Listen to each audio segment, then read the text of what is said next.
So, one night, I was sitting on the platform at the Market Frankfurt line in Frankfurt. It was 3 in the morning, and I was seeing a girl I knew. Knew is a strong word. Um, and there was a guy there on the train. And it's 3 in the morning. People don't talk a lot at 3 in the morning, but I felt talkative. Hi, TPK Roleplay. And as the man and I sat there, I decided it was time to break the ice. So after the train rolled in, and we avoided the noise of rolling engine and tires squealing, or track squealing, I suppose, the man and I got in the same car, sat about 4 feet apart from each other, and I said, "Long night?" And he said, "No night's long." And I thought about that for a bit. Is any night really that long? Are any of us ever really in the dark for that long? Or is it all just waiting and closing your eyes? Good morning, afternoon, and/or evening, depending upon time zone, ladies, gentlemen, and all those in between and beyond that binary of the internet. Welcome to Neon Lights Roleplay, and more specifically, welcome to After the End, an Offworlders story.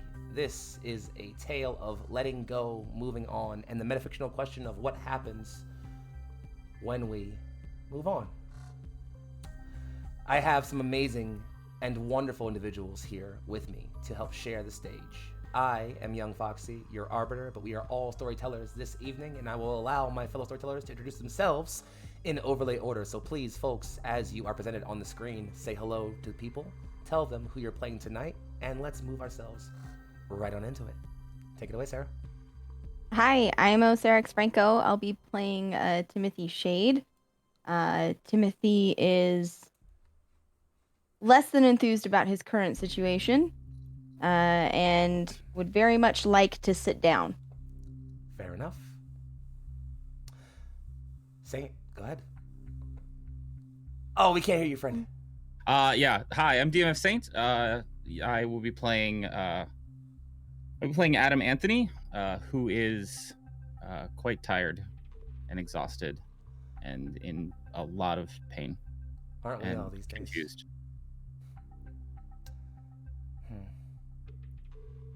Michelle, I suppose that leaves you, yeah? And I'm Michelle. I'll be playing Arcane. Any and all pronouns for that, please. I guess today Arcane is just sad. It's a theme you might find running commonly around here. Let's step ourselves away from where we are, and if the metaphor fits, and you don't mind me being a little direct, cross the veil. It's mid-morning, just about. A low, early Friar's Day. The sun is just about peaked above the horizons, glowing through the windows and painting the scene. The high wooden and stone walls of your home are comforting, especially bathed in this off-yellow glow. The quiet you hear all around you is the kind of peace you've come to appreciate. And it's to this scene that you open your eyes and you awaken. Arcane, how do you do so?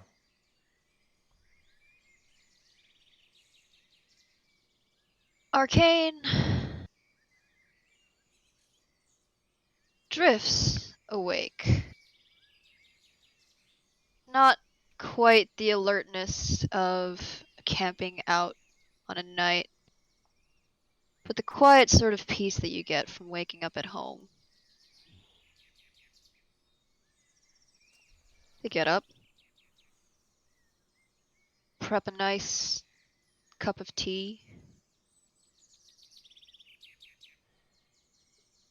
and pull out the latest book. Just settling quietly into an incredibly comfortable, baggy chair, and just lose themselves in another world.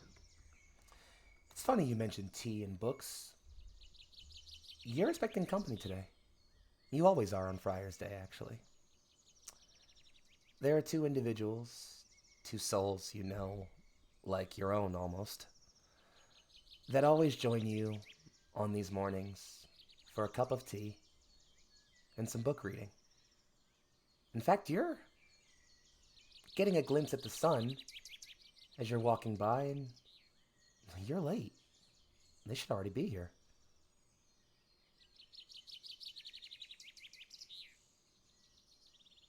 Well, that's strange.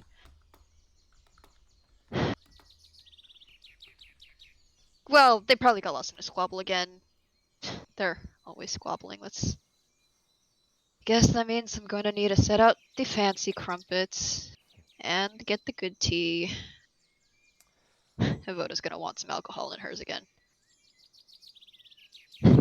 Always squabbling, those two, indeed. But the good crumpets and the good tea always do seem to bring them out. So you go to ready them, prep the stove, ready the pot, gather your leaves, and as all the bright sounds and smells align for your morning to form perfect equilibrium, you take one good deep breath in, and they're still not here. You take a few minutes, maybe sip your own tea before it gets too cold. Maybe even read a few lines in to see if you can get past that next good paragraph you were on while they get here. You want a good story to tell them when they get here. 10, 20, 30 minutes go by. Nothing. Just a quiet morning. You by yourself.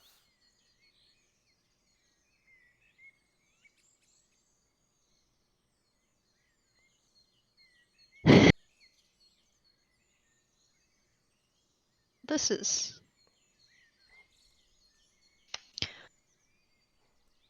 Arcane takes out an old, worn bookmark. It's precious to them. Bit of an old memory. Put it in their book. Put it in the folds of their large, oversized jacket. And pad out onto the streets. Nose up in the air. Breathing in that crisp, bright morning. You open yourself up to the morning air through the door. Trod down the long dirt road. It rained not too long ago, so your footsteps are a little muddy. It's not too bad. But as you step through and slowly bring yourself across the dirt and mud towards cobble, towards civilization, towards the local town, Ashpine, it's not like it usually looks. It's surprisingly active. There's people everywhere. Lots of moving and motion you're noticing as you slowly approach. You can see colors out above the town gates. As you approach, you realize it's not just simply banners, but a wreath of flowers high above the town gates. It must have taken them hours to put it up. They can't do what you can. And as you get closer, you start remembering, you start realizing. You spend a lot of time in your home, don't you, Arcane? A lot of time cooped up. So, Well, yeah, unless those two idiots drag me out again. as they are right now. But when those two idiots aren't dragging you out, you are pretty cooped up, so you kind of don't remember too many things. And then all of a sudden you remember.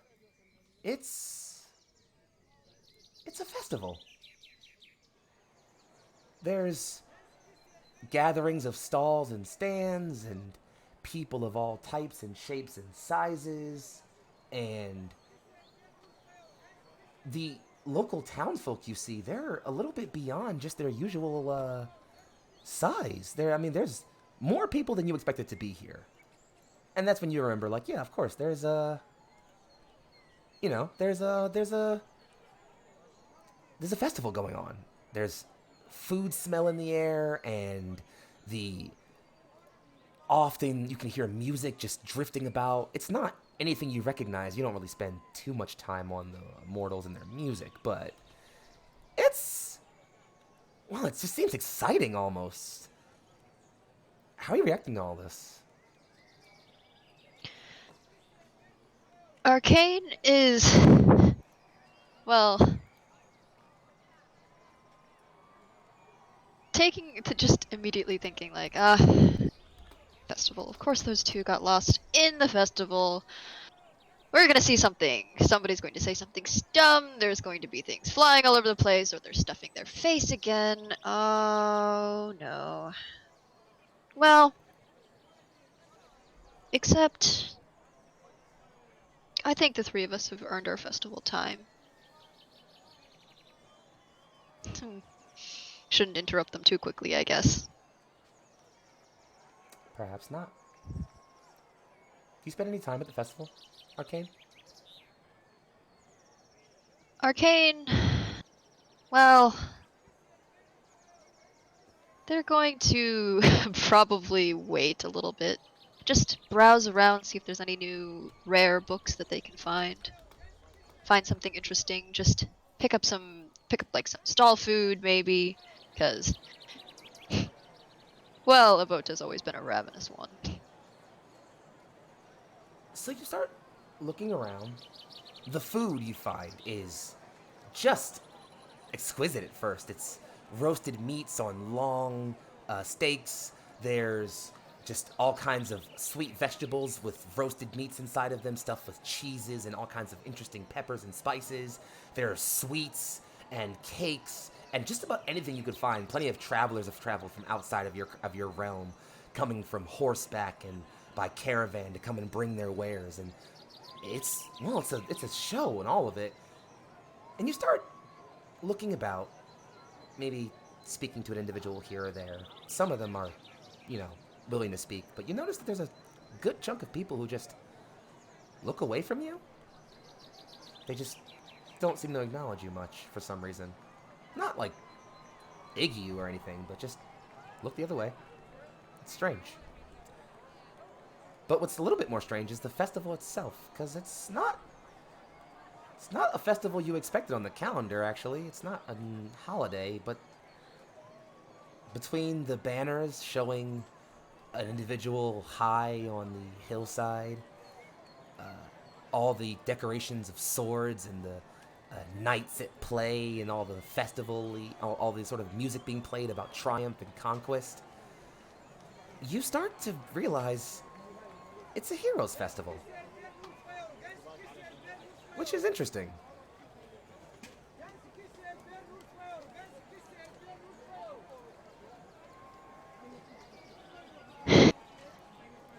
He's celebrating heroes. I don't recall any sort of fable.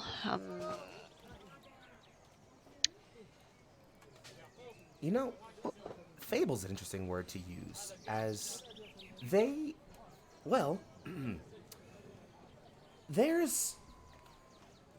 a rack, a salesman. He appears to be handing off various things, small party fairs and other things. Among those, though, is a small collection of books, a few scrolls and other things. And if you walk up, he'll easily indulge you. Can you walk up? Arcane is going to take a politely small chunk. They don't want to perhaps unnerve any of the festival goers. They take a small chunk of one of their skewers. You can hear the small snap as the skewer breaks in their mouth.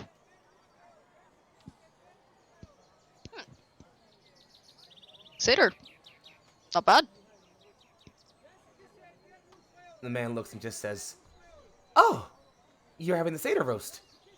And the stick it came on. No matter, come on up, please. I have some fine wares for you if you'd like. You seem like you don't know where you are." I mean, this is ash pine, isn't it? Yes, but you just don't seem like you're fitting in. Do you not know of the Heroes Festival? No. Can't recall any of that in my Ah, 20 years traveling around. well, Maybe I it's missed a something? bit of a new occurrence. You see, the hero has only recently accomplished his goal, and thus that's why we're all here to celebrate. Ah, here. This one's on the house. You might enjoy it. And he hands you a scroll. You open it, and it seems to be a long set of pictures with words beneath them. It's not anything particularly fanciful or enjoyable, maybe like a child's tale, but the gist of it is pretty simple. There's a hero, born here in Ashpine, who is said to have come to be on the day a comet went by the sky, and thus was destined to rid the world of not one but two great evils.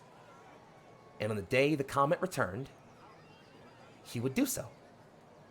And there would be great joy and peace for 1,000 years. And that appears to be what everyone's celebrating.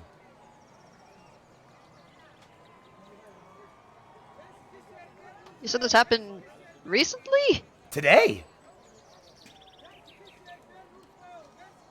There was a comet? What? Yes! The comet returned last eve. It flew by the sky. What could you have been doing? Everyone fled their homes and watched it for a bit.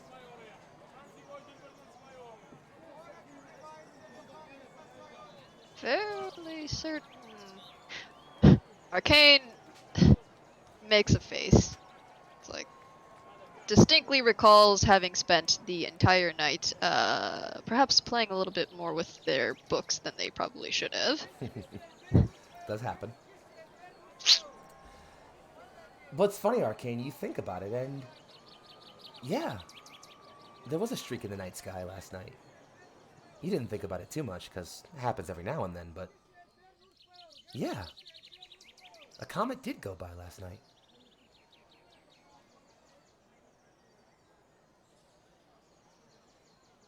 Well, thanks for the tale. I gotta find my friends. Have you seen, tall woman, ash-colored hair, bright eyes, and really shy dude, black hair? I saw two actors in the play that looked that way. Outside of that, I'm not sure I know who you're talking about. Nonetheless, if sorry. you're going, I have one last thing to offer you. He points off to the west, towards the mountain you've seen hanging over Ashpine for a while. I hear there's a small gathering of some travelers up on the mountain to celebrate the hero's triumph. Not everyone's traveling up there, that's a bit perilous to head up the mountain, but if you're the curious soul that I sense you are, you might want to go up there for a bit.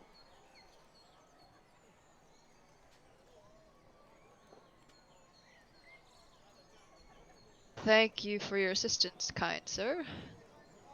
You'll see the man pick up a sack of gold from his pocket, pull out a few coins, play with them, put them back. It's nothing.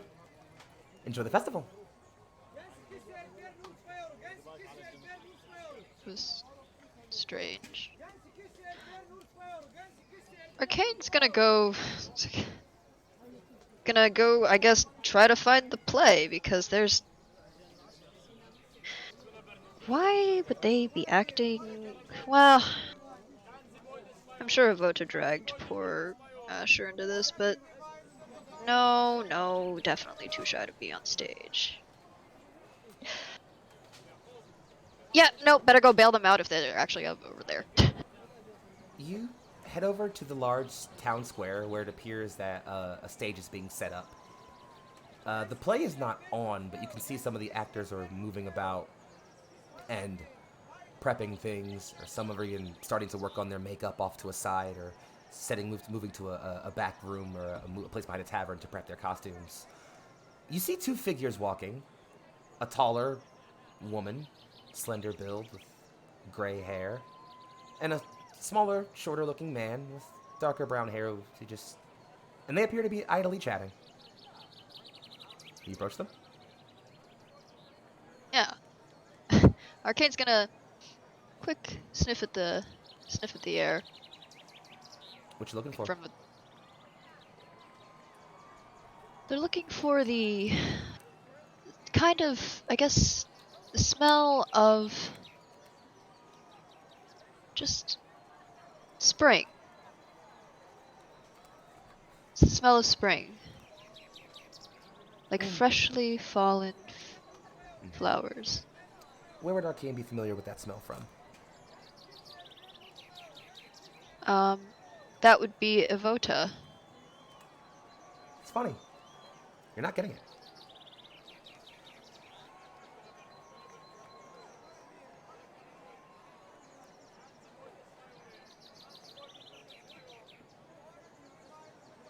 Are they... Is she wearing a scentless soap again? Why? Arcane walks up over to the two.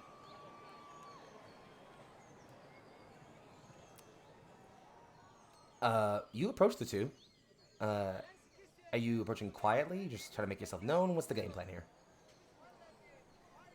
Arcane, well, I mean, there's not really much of a way that Arcane can approach without appearing noticeable. Fair enough. In fact, they kind of deliberately make themselves noticeable in a non-threatening fashion. As you approach the two of them, the woman turns to see you. Do I know you? And then the man turns, just looks... Probably another one of those weird mountain travelers. You're headed that way. I don't know why you're stopping here. I heard there was a play going on about the Heroes Festival. The woman. My apologies. I'm Arcane. I was interested in the fable being told today. He's the man. The woman looks like she's just ready to just kind of go. She's not really interested in talking to you at all. She kind of almost turns her head a bit. The man still looks at you just... The Tale of Asher? Asher. Small, shy, wouldn't harm a fly. Asher. How do you want to know the fable if you literally know lines from it? Old Asher the Shy who wouldn't harm a fly? With a gleam of destiny hidden in his eye? How did you not know this?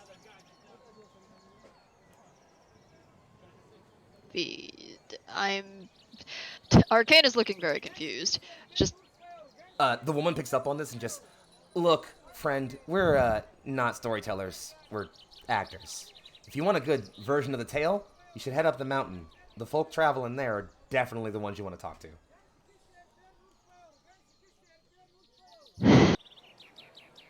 Alright then. Sure. What the heck have you gotten yourself into this time? Please don't let it be. Please tell me someone didn't get him blackmailed again. Okay, the lady says, just, you be well now, and kind of starts to pull the man along. You can kind of hear that faint mumble, just, what a fucking weirdo.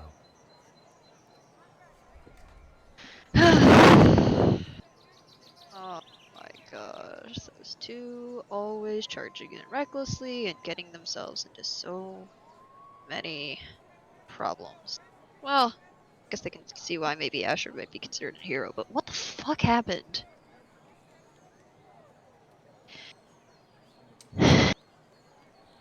Where you headed? Arcane is going to make their way towards the mountains. Very well. The road west is still cobbled for a long while before it breaks into the dirt of a long trail that sort of hedges the outside of the forest. The festival begins to drift from your auditory perception as you slowly travel.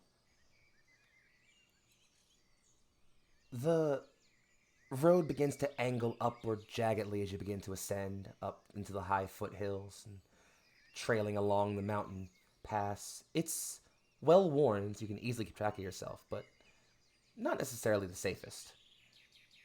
You are maybe fortunate that nothing too bad seems to strike you.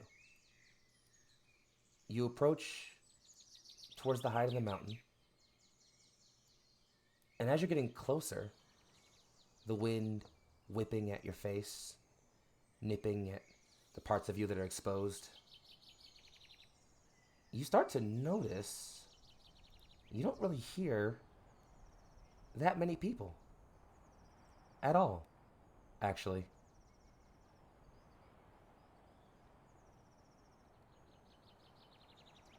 Do you continue to ascend? That's strange.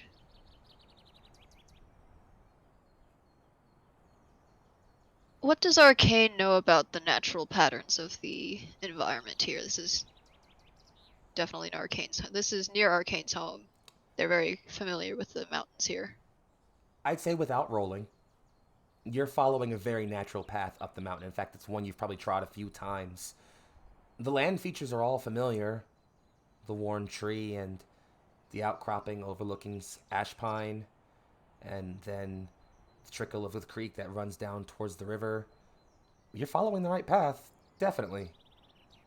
And it's as you're following this path, you look as you're slowly beginning to crest it. There's a figure up ahead. A woman.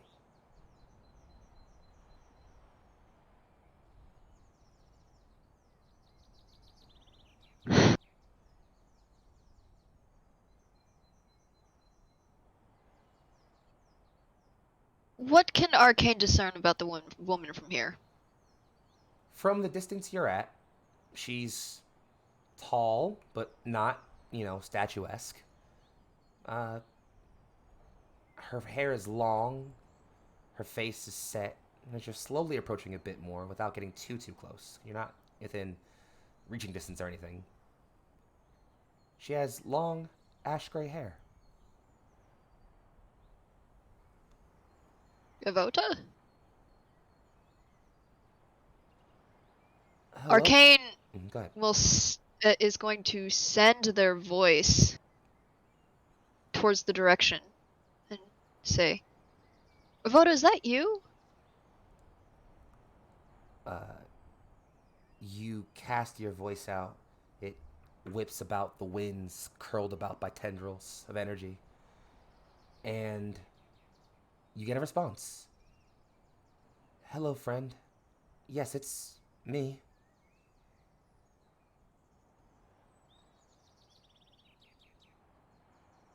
Do you approach any closer? Well, yeah.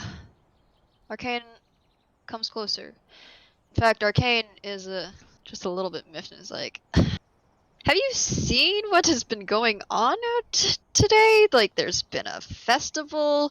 Like, what have you two been getting up to in the past night? How does it that every single time I turn to look away, the two of you have gotten yourselves into more and more, well, trouble? As you approach, you can see her face. It looked focused as you were approaching, but as you start to berate her a bit, it breaks into a soft smile. We're sorry. We missed morning tea, didn't we? You did. You missed morning tea. You missed the crumpets.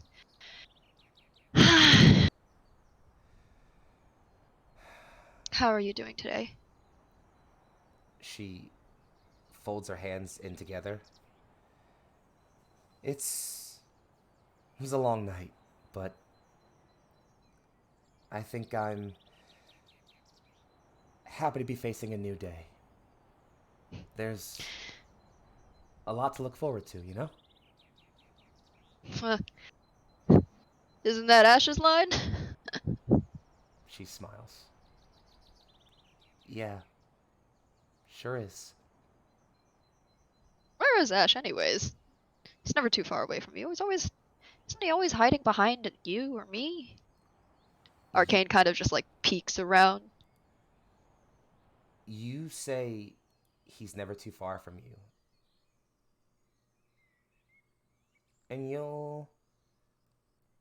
Arcane, I need you to roll plus your intelligence real quick. Okay.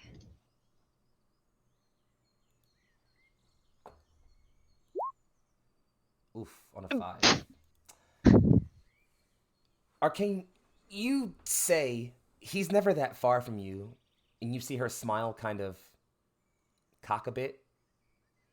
You crane your head left and then right.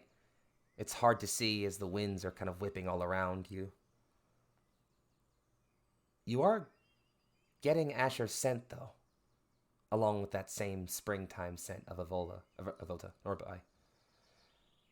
And it's as you're taking in that smell, trying to get the sense of, wait, is he really here? How do you try to focus on that? Or do you try to focus on that at all? I think for Arcane, when he smells Ash, I think he focuses more on the strength of the smell, like how close is it relatively? But it's a little almost difficult for Arcane because, well, Ash has never really been too far away from me, either Arcane or Avoda. You try to focus in on that scent. Perhaps you even maybe close your eyes a bit. Try to get a sense of just where Ash is as you draw in your nose. The scent you're getting is so close. So very close. That you almost never notice.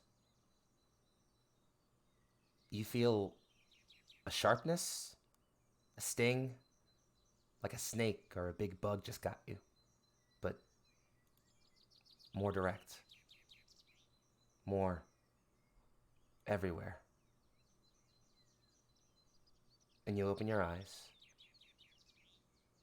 and there was a sharp blade point sticking out of your neck, going straight through, coming from behind you.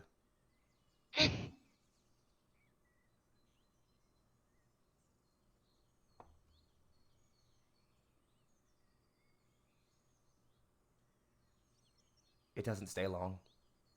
The blade retracts itself quickly. You feel the strength begin to wane. The energy rapidly leaving your body. The snowy winds begin to pick up again. They're almost all you can hear now. Get out of here. You and Ash need to leave now. You fall over into the snow. And then as you are feeling the life leave your body, you hear footsteps in the snow. And all the sounds are getting muted. But the last things you can firmly make out before it all goes dark are two voices,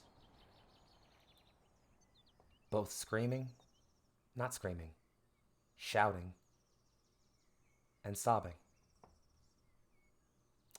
And with that, it all goes dark. What's the last thing you think about?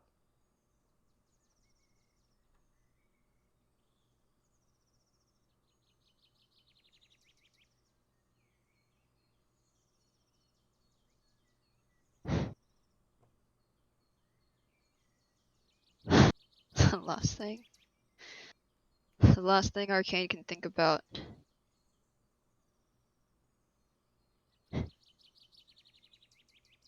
Is who's going to take care of those idiots?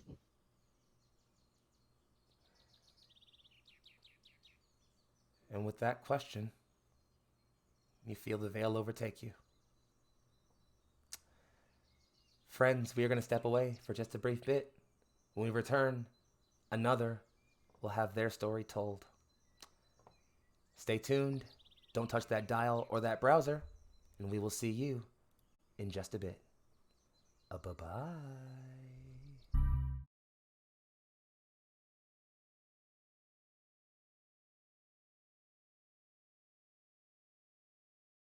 And we return. Hello all, and welcome back to After the End. More specifically to our prequel episode, Endings. As one story reaches its end, we step on to another. Thank you for the follow, by the way. Let us now take a moment. I had a moment amongst some friends about a week or so ago. We all sat around, got kind of drunk, and then I did the thing I always do when I'm drunk. I asked a super existential question, because that's what I do when I'm drunk. And I said, friends, if you knew, if someone told you with 100% certainty you've lived at least once before, who or what is the first thing you'd assume you were before now?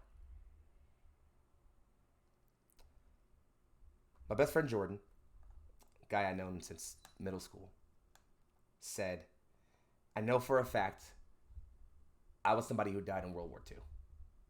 I said, how do you know that? And he said, because I got this weird passion about me.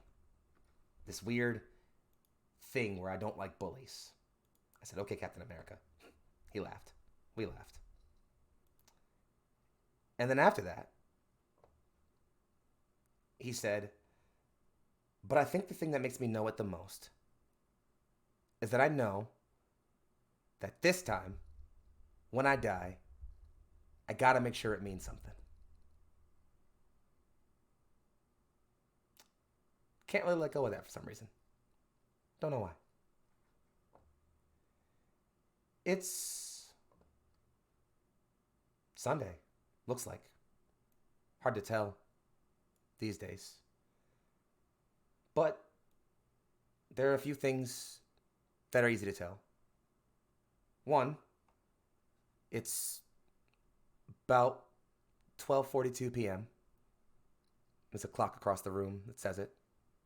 The lights are off, and there's not too much light in the room as the blinds are down, but the few rays you do get give you that the room hasn't been made up in a while.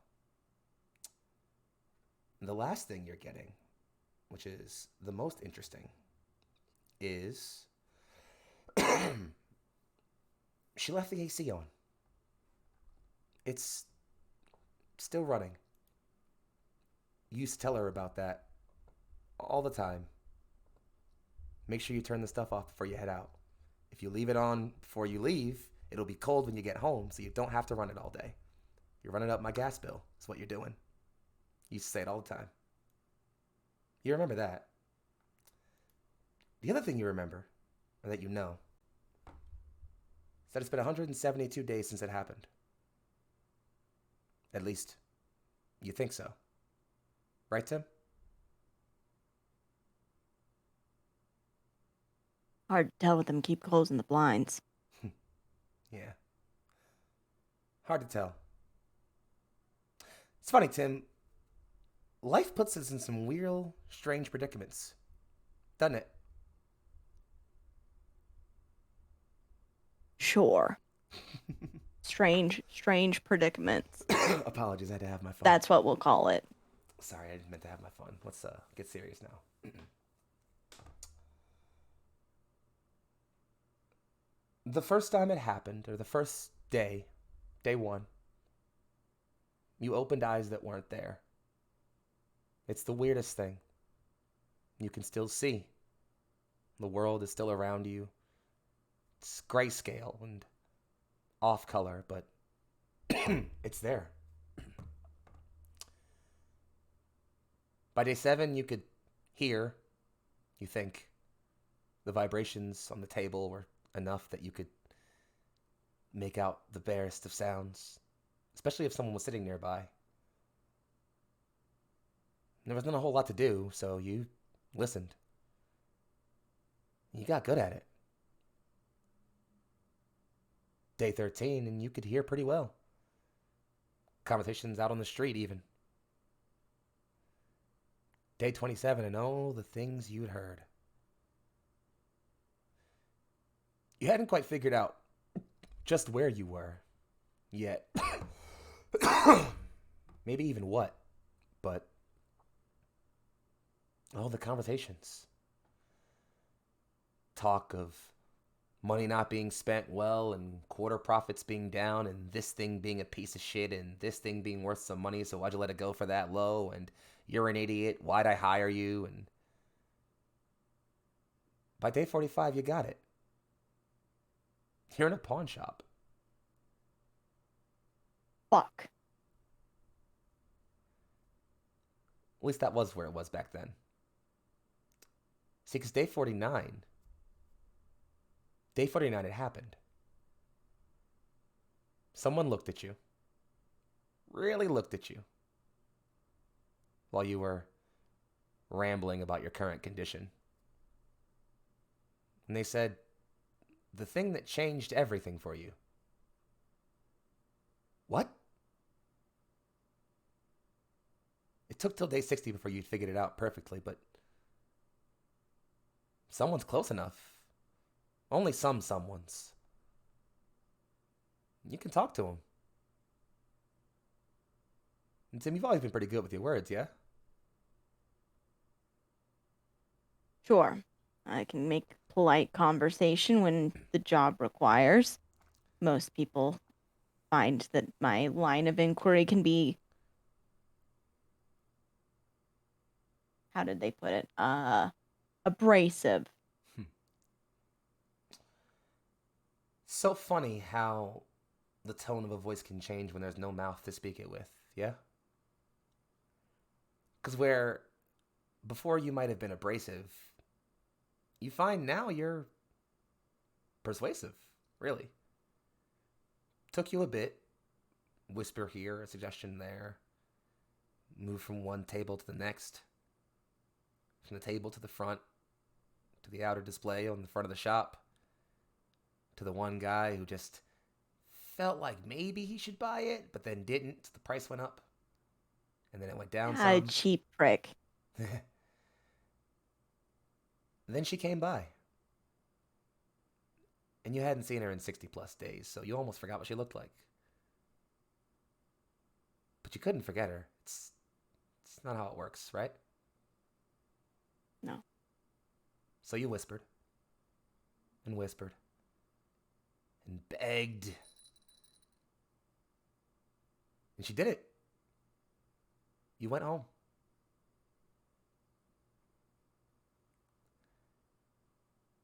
You know, they say there's only so much a man should know about his daughter. There's a line that even a parent should keep. You find that when the only place you can exist is in your daughter's bedroom, you learn a bit much about them. Most of it unimportant bullshit, obviously, but you learned you could talk to her when she slept, in her dreams. And you'd talk and go on walks and catch up. What do you catch up about, Tim?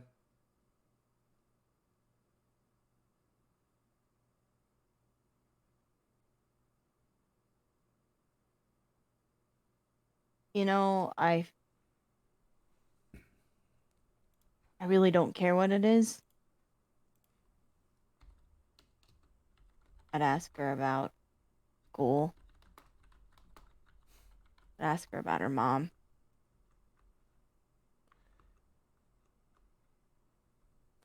Ask her to just talk.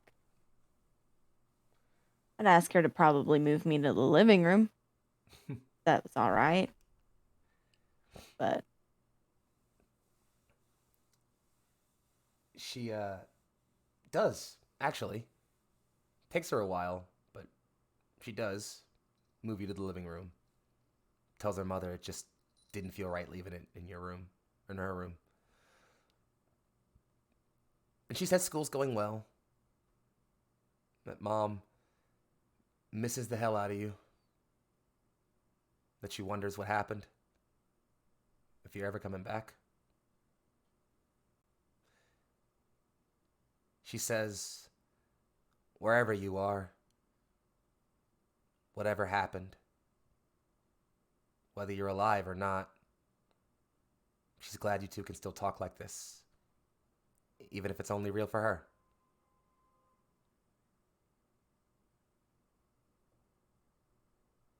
And those are the good days. And there have been a lot of good days. The best days you can make them given, well, your predicament. Day 100 and you realize you can turn the light on. Whenever you want. You can't turn it off, is the weird thing.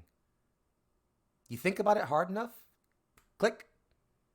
Once it's on, it's on. Someone else got to do the legwork for that. Literally.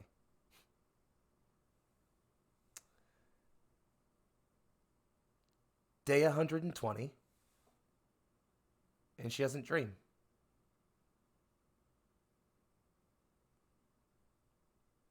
122,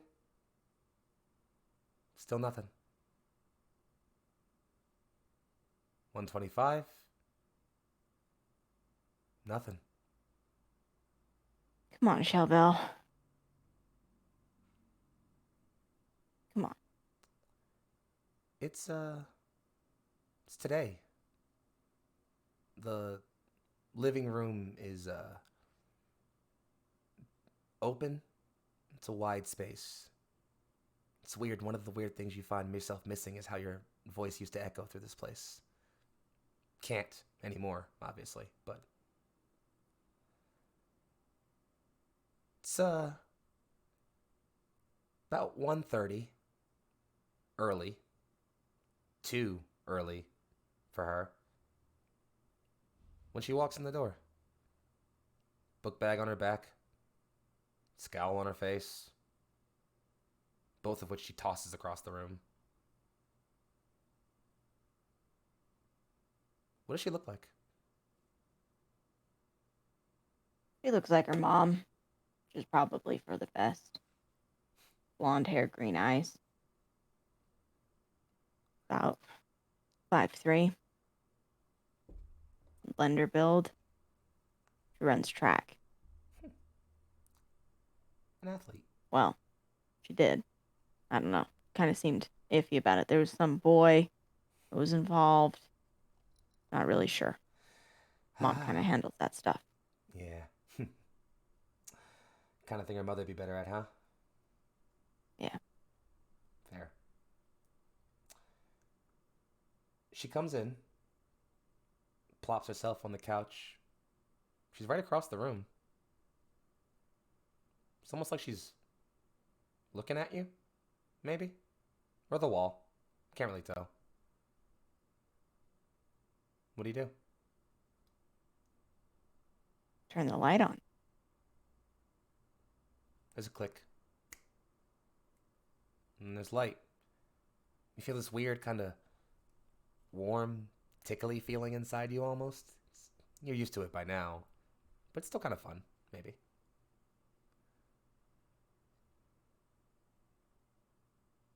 It's on for about 5 minutes straight before you wager she definitely saw it come on, but isn't gonna go cut it off.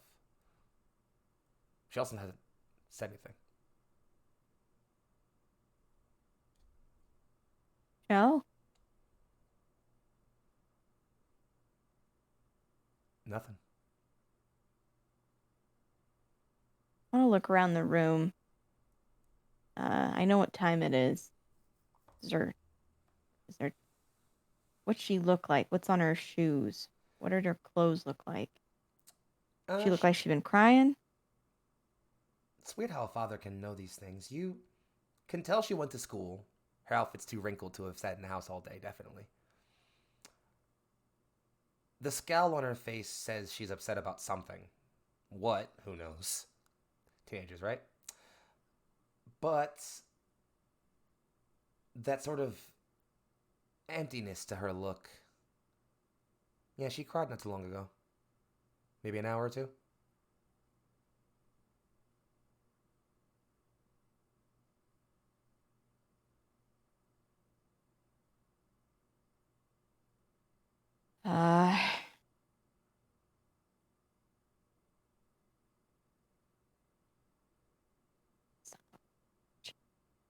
Shell. Shell, what's wrong? You'll see her twitch her head a bit. She'll go to her book bag, unzip it, pull out a journal. It's orange. Scribblings all over both sides of it. She flips its spiral bound cover open, turns through pages, digs back in her bag, pulls a pen, bites at the cap and pulls the cap off, and starts to write. And you've seen her write enough to know that she's writing quickly and angrily. Just scribbling and writing. She doesn't say anything, though.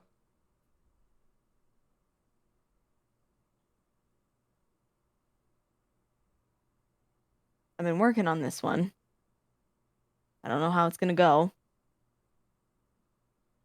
But I'd like to lean forward.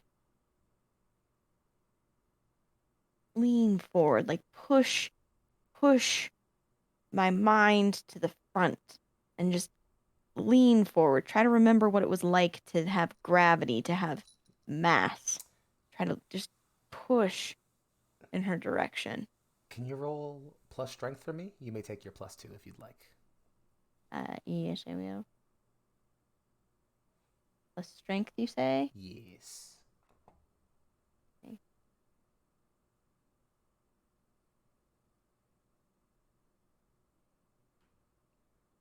And 11. It takes a Herculean effort. You just gather up and adjust. You try to feel out. Think the way your body used to move. Wiggling fingers, jiggling your toes a bit. Shifting an eyebrow. It's weird enough, but twitching your neck, or at least remembering what that felt like, seems to be the thing that does it. You shuffle just the tiniest bit. Boop. You see her look up, cut her eyes to the table where you're resting. Come on, Shell. Come on, Shell. Come on, Shell. Come on. Tell me what's going on. Come over here. Come on. She puts the notebook down, puts down the pen, gets up, and walks out of the room. God. Fucking damn it. Christ. Fuck. God. Why is this happening? Why is this fucking happening? My kid's right there. I can't fucking touch her, and I don't... Why the fuck is this happening? Jesus. Fuck. God. And gonna keep trying to like move towards the end of this table. I'm just gonna keep trying to push towards the end of the table. I'll let you keep that 11 then. You nudge just a quarter inch. And again, maybe another eighth inch at that point. And again, for what feels like an eternity. Come on. You shove Come on, and Tim. shove and shove, and you don't know where you're going. It's towards the end of the table, towards her, towards something. And you're almost at the edge. You can see the floor. You start to tip. Move towards the bottom.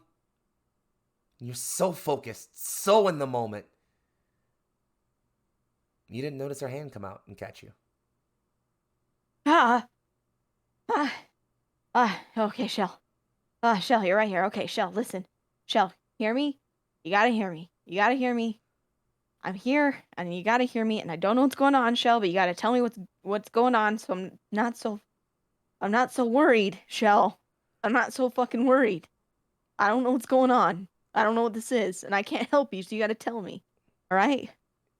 She puts both hands on you, holds you up to her head for a second, places you right back where you were on the table. A hand comes up, reaches, grabs, pulls, and the light goes off. Come on, Shell. Come on. Give me something. She stays right by you for a bit, shuffling, kinda. Not saying anything, but just shuffling her legs a bit. It's hard to see from where you are on the table now. But when she steps back, you recognize she was putting her shoes back on. Come on, monster. Don't. Come on. Tell me what's going on. Please, just say something. Anything. Just anything at all. Can you also roll plus... Let's go intelligence, why not? The 10. Ooh. She doesn't respond at first. She flings a hoodie over her shoulder, leaves her book bag and journal where it is, and goes to move towards the door. But at the last second, just before she steps out into the world, you see her hesitate, stutter step, for just a second. And then she goes on about her day, steps out into the world.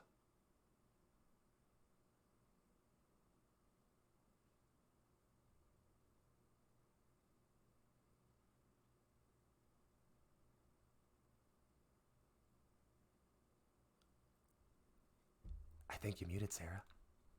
Or I've gone deaf from how hard you're going right now. I can't tell. One of the two. Why the fuck am I here? Why? I don't understand this. I don't understand this. But I want out.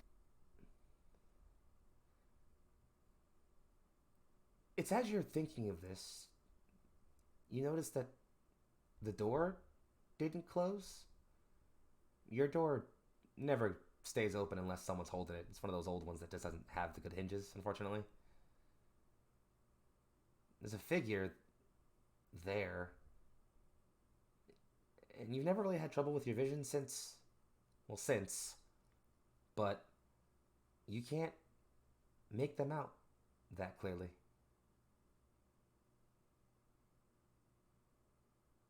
How tall are we talking? 5'10"ish. How long have we been there? Almost like just now. What do I hear? Footsteps.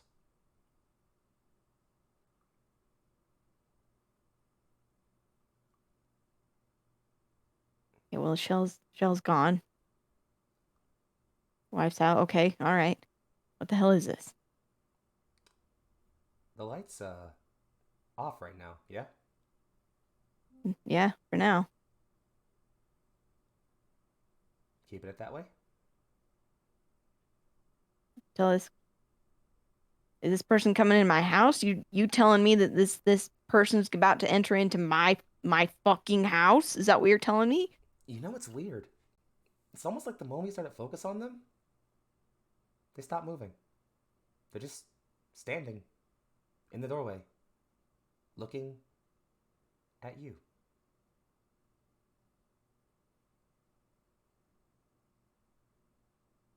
Is it too dark for me to recognize, like, for Tim Yeah. to see? Between the daylight and the contrast with how dark it is inside, it's just, if you had eyes, they wouldn't be able to adjust right now. Yep. Uh, Tim will continues to sit there a bit, trying to squint and like will himself to be able to be like to see them better. Mm-hmm. Kind of what kind of dipshit just walks into another man's house and just stands there? Who the fuck are you? You hear a response, and you haven't heard anyone say anything back to you in a week or two. And you say, "Who the fuck are you?" And he responds, a male voice, soft though. "Here for you."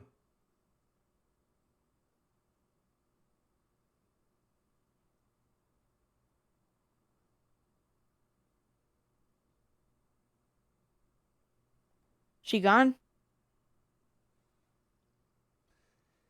Yes. Off to see friends, I believe. You can hear me. You can hear me right now. The words coming out of my well, He tilts his head. Why would you assume I couldn't? oh, right. Yeah, because this is a totally normal function. Just get inside and close the fucking door. No need. He pushes in. I won't be here long. He steps towards you. Yeah, at this point, light is on. The light comes on.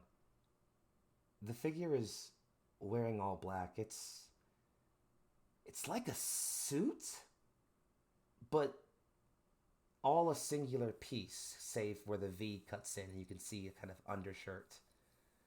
It's black, ash gray on the undershirt. The figure has a device in his hand. It's kind of like a phone, you would guess, but it's not anyone you've seen before. The face, well, looks like a person, a human. Probably anyone you guess could live around the way, but not one you recognize. In the slightest. Like, nothing about them seems familiar. You couldn't even say, oh, they have that person's nose or those person's eyes. Nothing about them seems familiar in the slightest.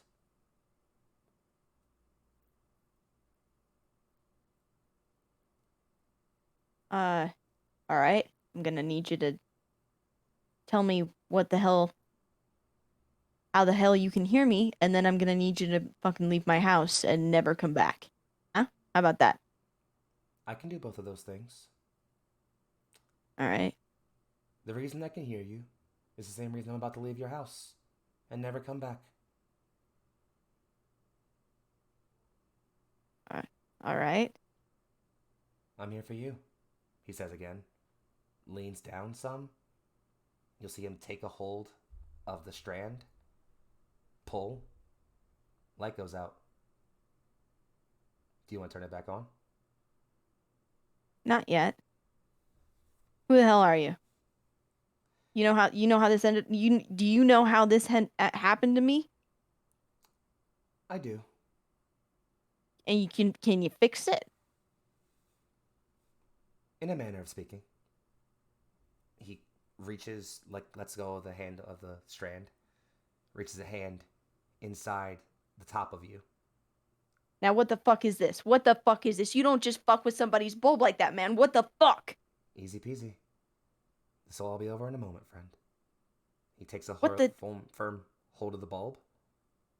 You can feel. Yeah, no, I'm trying to. hands. I'm trying to like shift. I You're don't want this guy to shifting. do this. You're rocking. He's got a good hold on you, though. Yeah, I know, bro. But Just- Tim's gonna have a good fight. You can hear that soft voice. And it's now that you're getting a good look at this person, you realize their mouth isn't moving. But you hear the voice firmly. Please stop fighting. Fuck you. He starts to work at the bulb, screwing, and you can feel it's almost like, you know that moment when you're just at the verge of too drunk and you haven't passed out yet, but you're feeling yourself wobble. You're like, oh, okay, anything more than like a water, and I'm in the spirit realm. Mm-hmm. It's like that feeling, drawn out over a long period of time. And you can feel it, that core of you, that little nugget of who you are in the middle of this form. Just holding on by a strand as the last screws are almost undone. Yeah, I think at first, like, there's that initial, like, will to, like, fight back, and, like, he's trying to do the, like, weird neck twitch to be able to try and wiggle off this table. But as it goes on, and as that kind of wooziness enters into Tim's mind, there is that kind of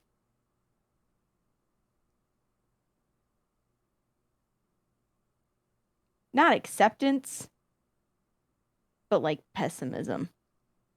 Like, fuck it. Can't hold her anyway. The man stops at the last twist, the last wrench in the screw holding the bulb. He pauses there, sighs, and without moving his lips, just before he pops that bulb out, and you know that when that happens, it'll all go dark. But before that, he says, she will be fine.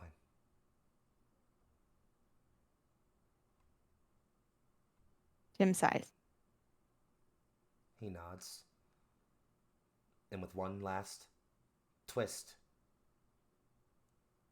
in almost a split second, all of your perception, all of your understanding of the universe, all of it fades away to just about nothing. What's the last thing you think about?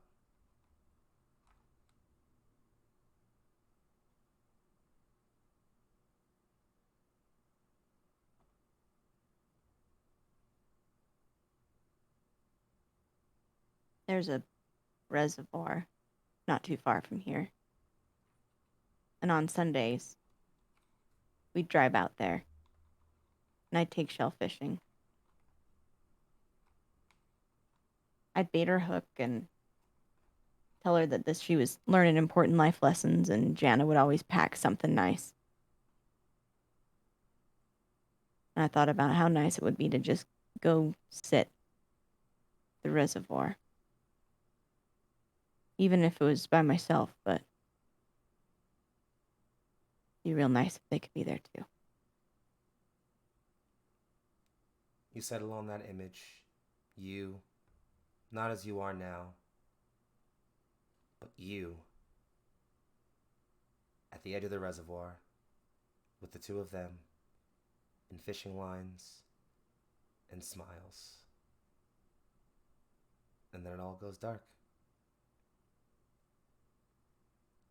I've got to give my players one last break, friends, and then we come back to wrap this session up. I hope you all have just as many questions as they all do. And if not, well, it means you aren't paying close enough attention. We'll see you in just a few minutes. Stay tuned. Don't touch that browser. And we will be right back. Bye.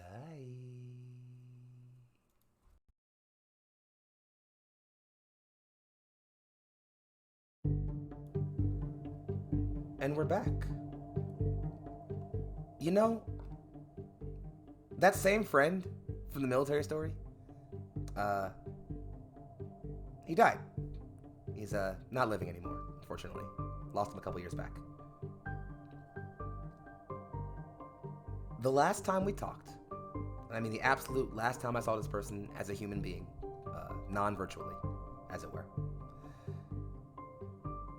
we had both just finished our freshman year of college. He was about to go to the Navy, and I was about to take 2 years off. And the last thing I said to him was, I hope you figure your shit out. And he said, if I don't, I'll meet you back here. I don't know where here is, but I'm still there. And I hope I see him again someday. Welcome back to After the End, folks. We have but one encounter left, as now two have met their fate. Let us prepare to step beyond the veil one last time before we conclude tonight's session. You slept kind of hard. It's not an uncommon thing, I imagine, but uncomfortably so, which is also probably not uncommon. But you wake up, likely by a car going by a bit too fast and blaring whatever song people listening to these days. Music, right? But after that, after the pain of working your muscles out of the cramps and getting all the kinks out of the concrete sleep, it's been a surprisingly good day. You walked into the coffee shop across the street from where you tend to get your rest at usually. The people there tend to just kind of shoo you off usually, or just let you sit there, but make you buy something after an hour or so if you don't, you know. But you walked in. You got in line because why not? And the guy in front of you bought you a coffee and a sandwich. It's good too. What kind of sandwich was it? It would have been like a turkey club, something like that. Turkey club sounds good. Just simple. Something simple. You go to Hey, sit. Yeah, go ahead. thanks, man. Thanks for the floater, man. I appreciate that. Hey, don't stress it. We all pay it forward, yeah? You want to sit talk for a sec? I got time. No, it's okay. Sure. Appreciate it, though. Yeah, no, it's just I don't know. I went through a pretty rough divorce not too long ago, and I it's I try to keep open to being social with people because I just feel like if I could talk to her like one more time, I want to end on good terms. I don't know why I just told you that. I'm sorry, man. You can go on about your day. I'll see you later. Yeah. Yeah, man. I hope it works out for you. Hey, thanks. It's where do you go to sit, Adam? They don't like me sitting here, so I go outside, out the door, down the sidewalk, a little bit around the corner, and just sit down there. You head out the door. It's late November, so it's kind of cold. You head down the street, around the corner. As you're looking at the little spot you always sit at, the grate, that vent plate you always see in the street, those things I don't know what they're called. It's usually always dead, just sitting there.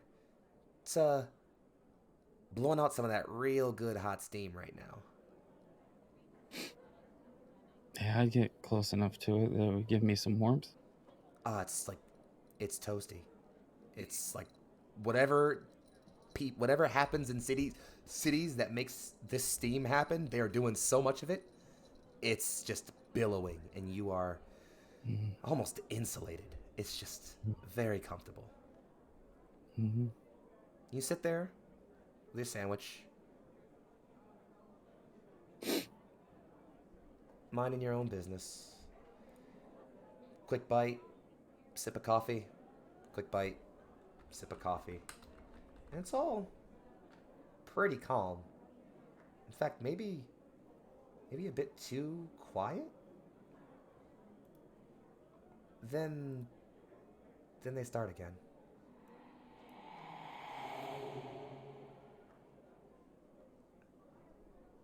It's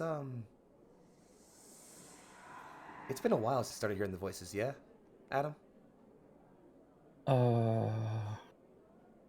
Yeah. About how long? Mm-hmm. Well,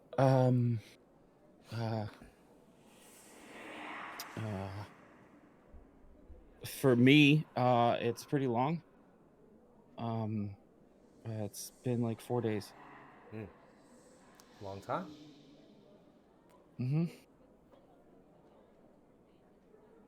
You notice a figure across the alleyway.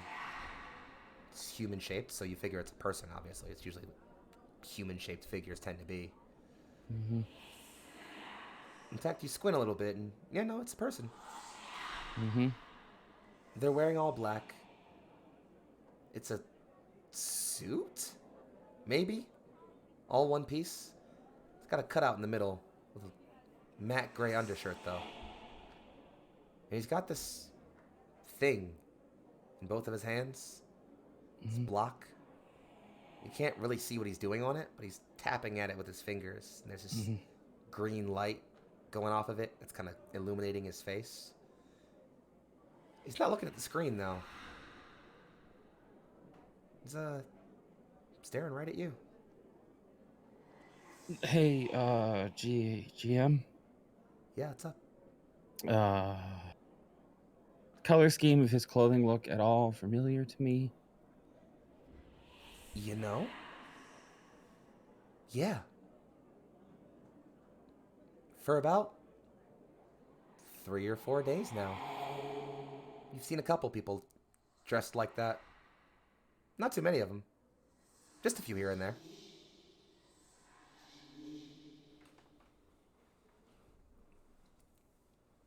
Hey! The figure Hey, cocks- you! With the fucking thing in your hand. The figure cocks his head a bit. Doesn't say anything, though. The fuck you do to me? He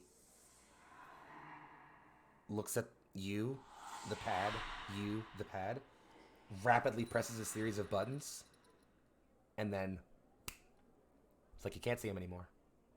Like he was never there. Yeah, I know. But I can't really do anything with that right now, can I? Oh, okay. Yep. No, that tracks. That makes sense. Hey man, you all right over there? The voice Not calls. for a very long fucking time. The voice says, "Yeah, it seems like you're having a rough one. You need anything?" Depends, you got a flask in that jacket? He says, "Well, no, but," and you'll see him put down 2 large sets of grocery bags, dig in one, say, "I was headed back from the liquor store, though. It's not super great vodka, but it's there. I don't give a shit. Can I have it? All yours." Chucks you the bottle. Opens it and immediately starts chugging. He looks at you chugging, makes a bit of a face, but tries to hold it in. Picks up the bags again, just, "Yeah, happy holidays, man." And turns to walk away. Yeah, you too. Hey, listen, it's for it. Yeah, you too. And it's as you're downing the vodka, feeling the burn soothe the inside of your systems, things start to get quiet again. At least Normal quiet.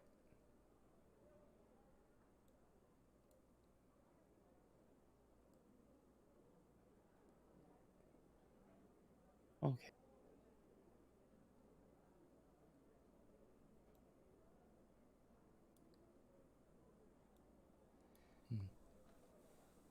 You feel this weird pull in you. Like you gotta get up and walk down the street right now. You don't feel like you have to, but it's not the first time you felt something like this, and you usually do, right? Yeah. I mean, I just assume that I gotta piss, so collect my things and go down the street. You head further down the street, bank a left down an alleyway. It's an older one, high brick on one side. It's a warehouse.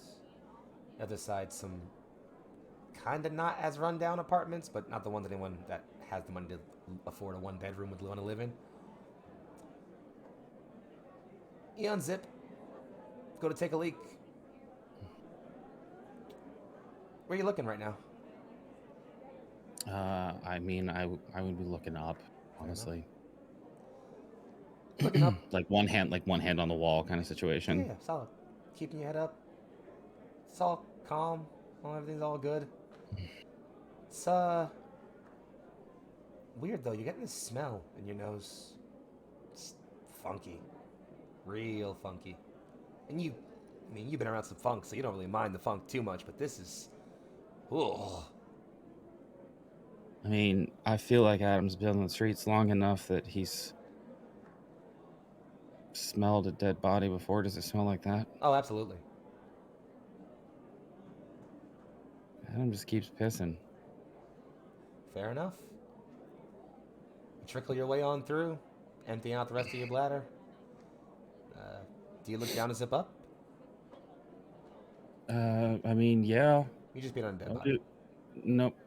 Oh. Well, I would stop in the middle of putting my dick away and just stare at it.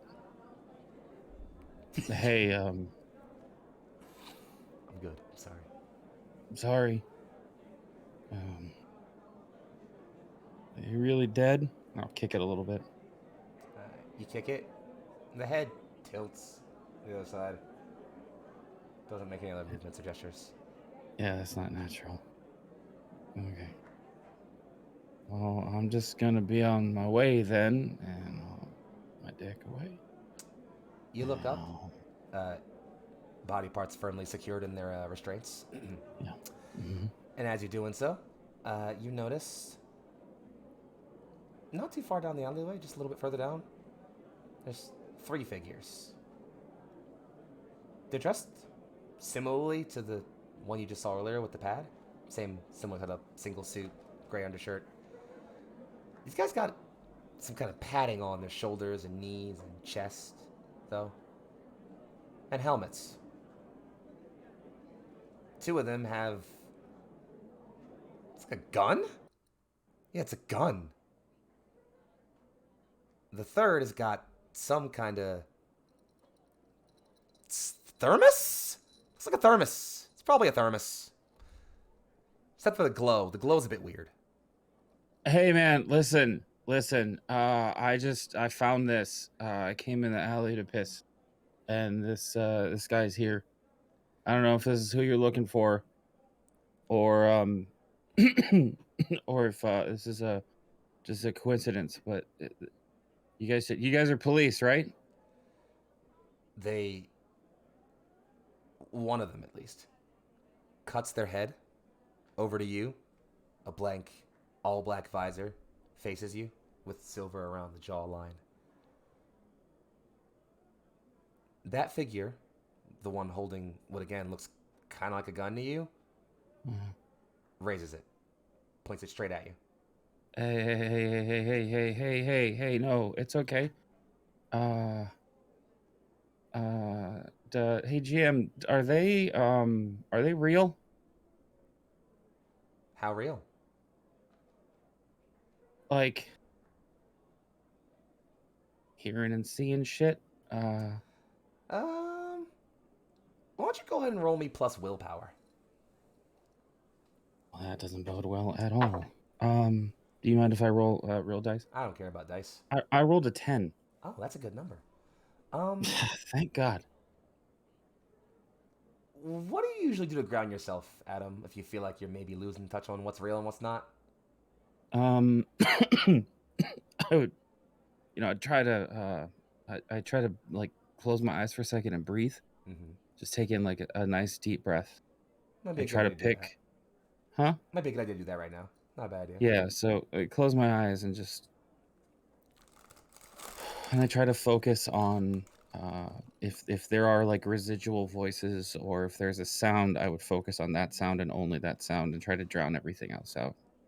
And I would open my eyes and I'd look around again, see if my environment has changed.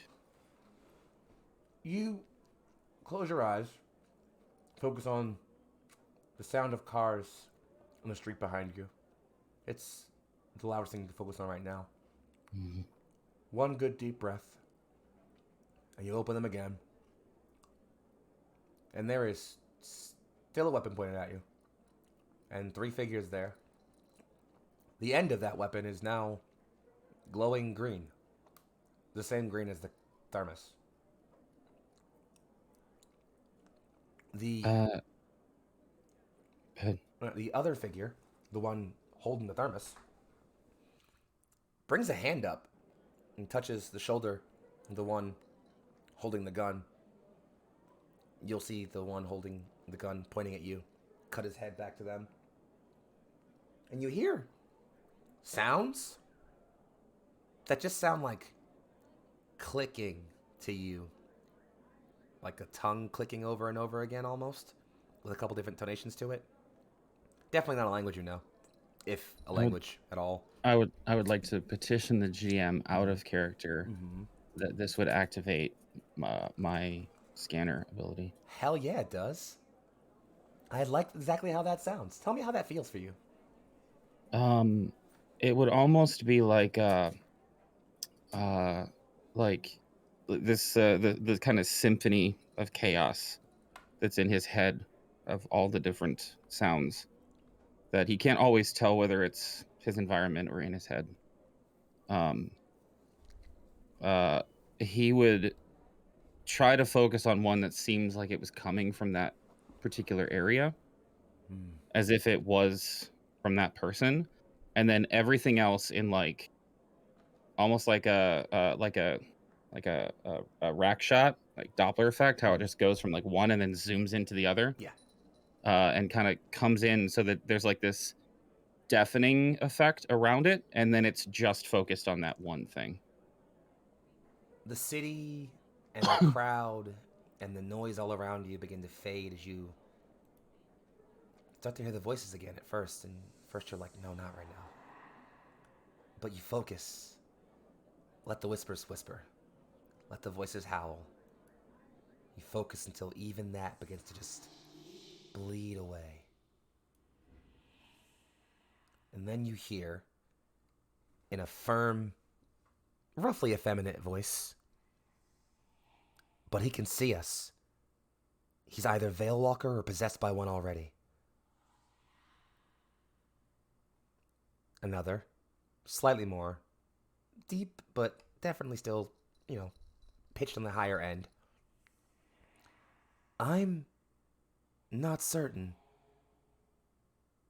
The energy readings on him aren't right. He's still living. But not? We should bring him in for study. You hear a third voice. The first voice, gladly. There's a bit of glee in it, almost. The second voice again. Stop it, both of you, please. There's something strange. Why hasn't he done anything?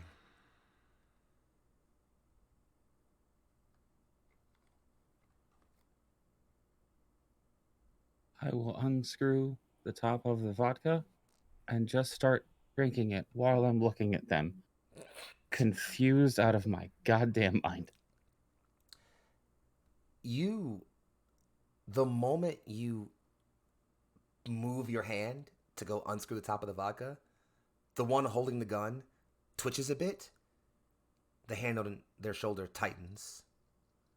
And they relax just a little, still firmly trained on you.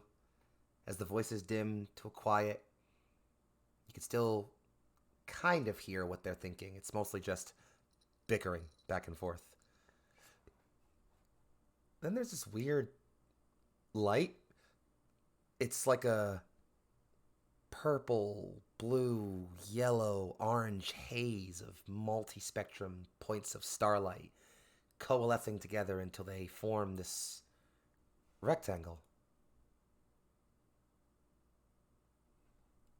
And as they do so, they almost become this, dare I say, doorway? And it's through that another figure comes out. This one dressed the same. One-piece suit, open cut to a matte black gray shirt. The only difference being they have a set of golden pins about their right lapel. And their voices clear in your mind. Stand down. This one comes with me.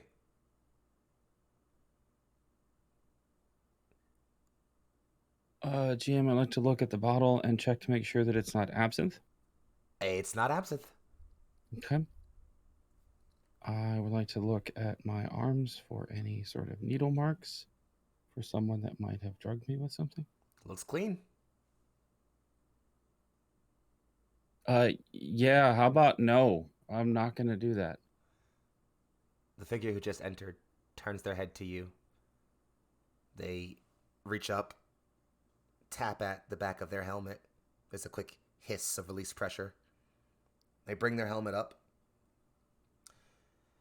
It's a woman's face.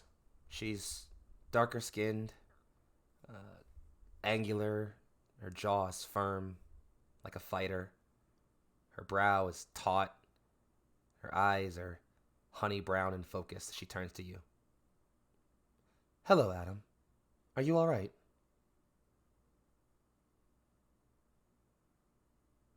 I will say again. What the fuck did you do to me? On the contrary, Mr. Anthony, it's less what we did to you and more what you did to the universe. What? I sense I'm the wrong person to explain all these things, but I'll give you the basics. Do you know how you're supposed to die, Mr. Anthony?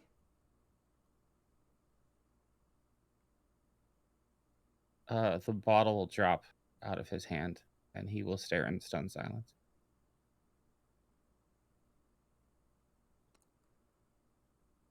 But you didn't, did you?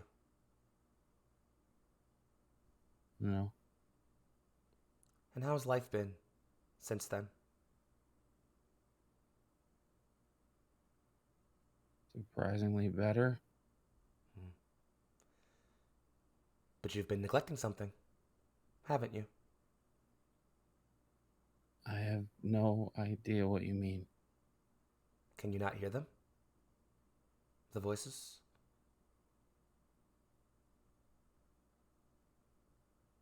Yes. You stepped past, beyond, crossed, somehow, beyond. And you step back. You are a cosmic wrongdoing, a universal level mistake. Tracks. And you are possibly the only thing keeping not just this world, but so many others from coming undone. And so you, Mr. Anthony, need to come with me right now.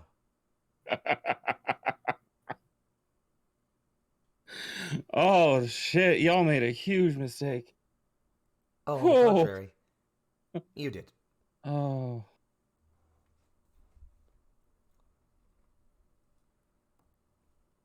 It's about that guy I killed, isn't it? Yes, it's about the guy you killed. All right.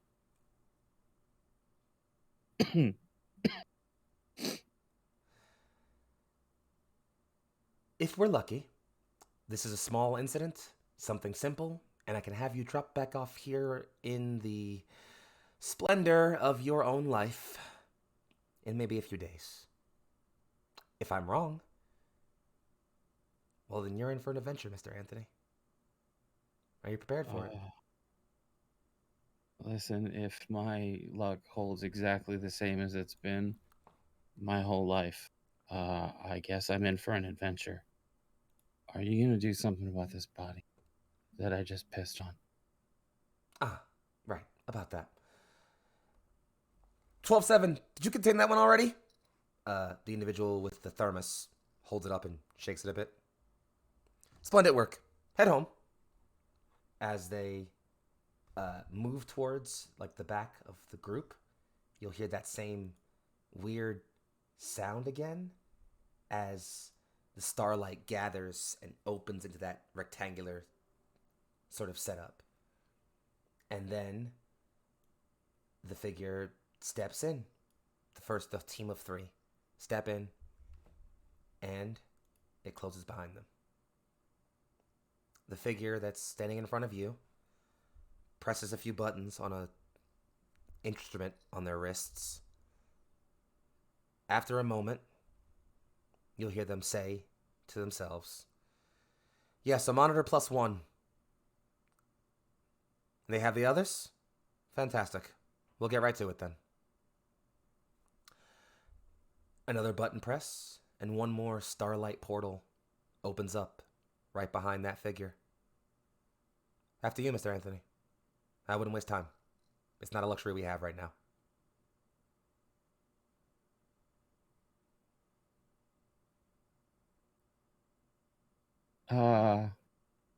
I did warn you about this. I would like to use my premonition ability to ask you what happens if I step through that door. If you'd like the specific verbiage of the ability, I will read it to you. Please do that while I think. So the specific verbiage of it is once per day I can ask you about the outcome of an immediate action. What will happen when I do this? For instance, they will describe the likely outcome honestly. All right. You step. You know what? I'm going to do this a little bit better. There are 2 firm possibilities you recognize. The first is you turn to your right and run. Don't look back. Don't think about it. Just run. Assume you had some real bad vodka and today's just real off. Sure. Or you step in that portal and you not only, 1, learn what the hell you are. 2, learn so much more about this little rock you call home. And 3,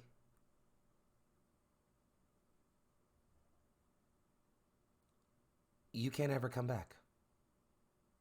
Maybe physically you can, but you, as you are right now, you'll never come back here. Ever. How you feel about that? Up to you. All right, I got one more question. GM, and this is not an ability. No, hit me. Above the table, Mm-hmm.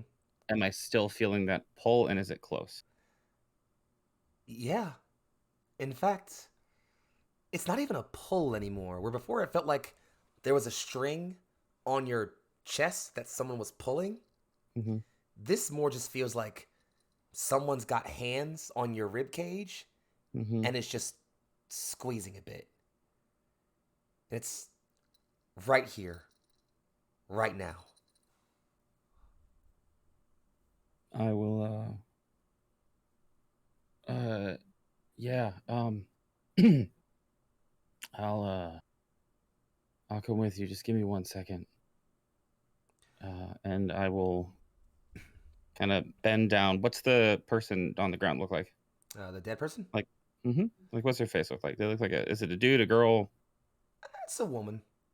She's older, maybe later 50s. Wager she hasn't been dead too long. So Adam will crouch down, kind of catch her stance, and just kind of look. And an odd moment of like calm and peace will come over him.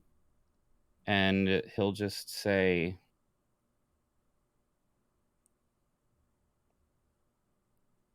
"Don't worry, someone will find you soon. You're going to be okay." And then pretty long pause of time, and then he'll just stand up and walk through the door. You stand up, feel a slight breeze on the wind. Not a voice in your head, but like a smile you can feel. Just drift past your mind for a brief moment. And then you approach the portal. You could see a haze like the void of space, but littered with colors you can't explain. Just beyond it. And you step somehow not forward, not up or down, but sideways almost through this portal. And for the briefest of moments, it all goes dark. What's the last thing you think about?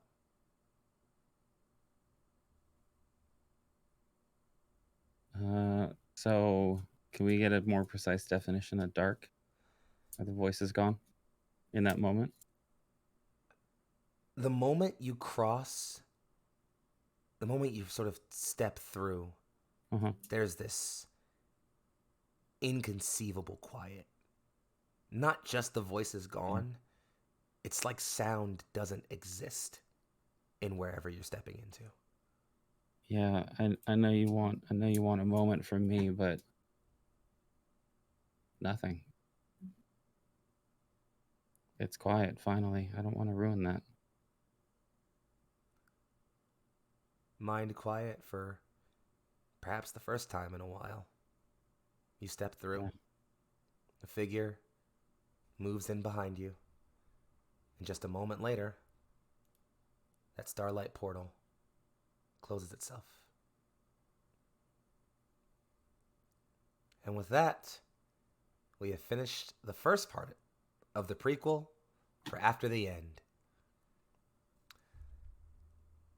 I lied a bit earlier, actually. The subway story I told. It wasn't an old man I saw. It was a friend of mine. Hadn't seen him in a long time, since high school-ish. But I knew if I said something, we could probably have a nice long talk for the 35 minutes I'd be on the train. So I got up, I walked over, and I said, "Long night, huh?" And he looked back at me with eyes that somehow didn't seem as familiar as I thought they could. And he said to me, he said,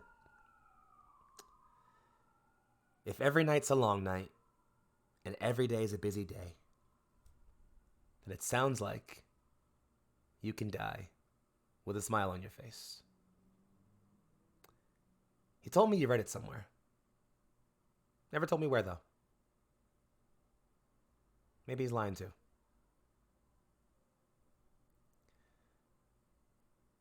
Thank you all so much for coming out to the first session of After the End. I have some awesome players who are here who I want to have the moment to say goodbye and let you guys know who they are. And then we'll take a few minutes to just chill out and decompress before we head out for the night. So let's do reverse overlay order. So starting with Michelle, heading over to Saint, and then Sarah.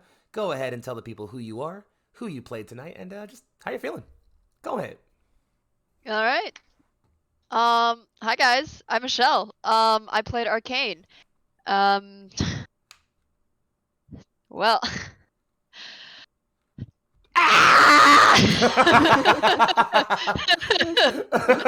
Okay, fair. That's basically all I can say.